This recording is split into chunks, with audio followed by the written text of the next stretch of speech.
नाम वरुण कुमार है और मेरा जन्म मुंबई के पास एक बोईसर नाम का गांव है, वहाँ पे मेरा जन्म हुआ और मैं वहीं पे पला बढ़ा।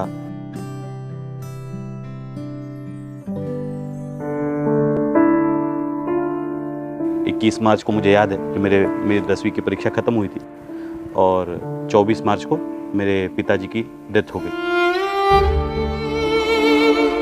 पिताजी के जाने के बाद जो हमारी एक साइकिल रिपेयर की दुकान थी, वो दुकान कौन चलाएगा उस पर एक काफ़ी बड़ा प्रश्न चिन्ह था। तो मैंने एक डिसीजन ऐसा ले लिया था मनी मन में कि अब पढ़ाई छोड़ देंगे, अब दुकान पे हम बैठना शुरू कर देंगे।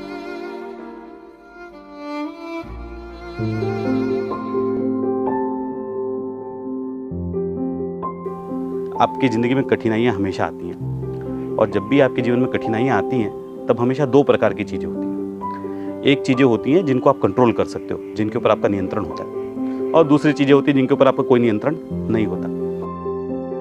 जब 10वीं का रिज़ल्ट आ गया, मम्मी ने डिसीजन ले लिया कि मम्मी दुकान चलाएंगी, मैंने डिसीजन ले लिया कि मैं आगे पढ़ाई करूँगा। तब आया कि 11th स्टैंडर्ड के लिए जो जूनियर कॉलेज था वो कहाँ ज्वाइन किया जाएगा। किस्मत का बड़ा रोल होता है। मेरे पिताजी का जो ट्रीटमेंट करते थे वो डॉक्टर अपने बेटे का एडमिशन करने के लिए वहाँ गए हुए थे।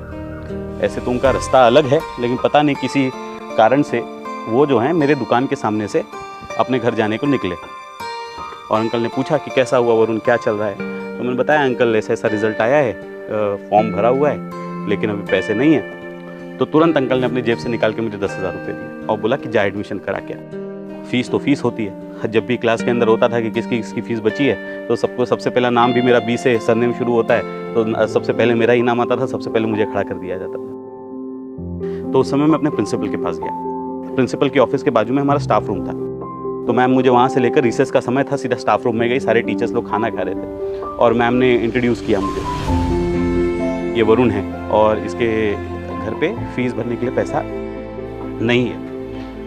और उसी समय सभी टीचर्स ने अपने सैलरी में से कंट्रीब्यूशन देकर मेरे 2 साल की फ़ीस उसी दिन भर दी।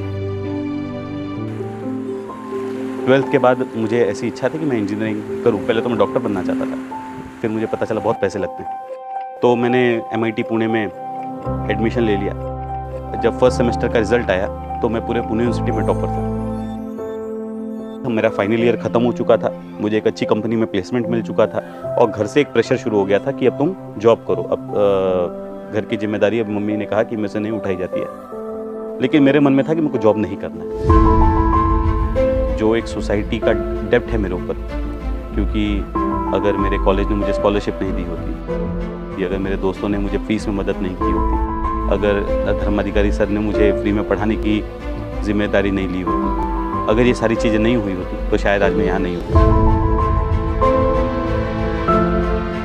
कोई ऐसा व्यक्ति नहीं है जिसने फेलियर नहीं देखा है। मैंने एकेडमिक फेलियर्स नहीं देखे हैं, लेकिन मैंने फेलियर्स नहीं देखे ऐसा नहीं।